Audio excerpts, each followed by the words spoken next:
कामयाब होने के 3 असूल। खुद से वादा, मेहनत ज़्यादा और मजबूत इरादा। अपने काम में इस तरह डूब जाओ कि कामयाबी के अलावा कुछ दिखाई ना दे।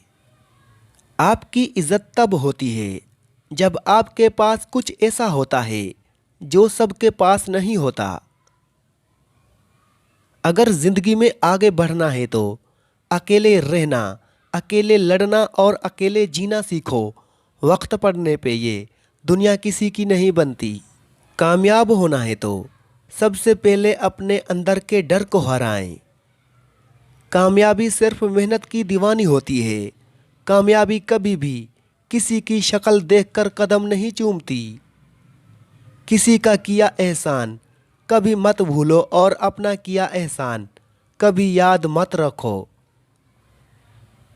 कभी कभी हम जीत कर भी वो नहीं सीख पाते जो हार कर सीखते हैं।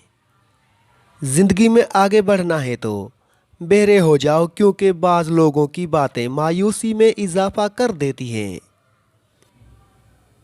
बस यकीन रखो अल्लाह पर, वो तुम्हें वीरान कुएं से उठाकर सल्तनत का बादशाह बनाने पर कादिर है।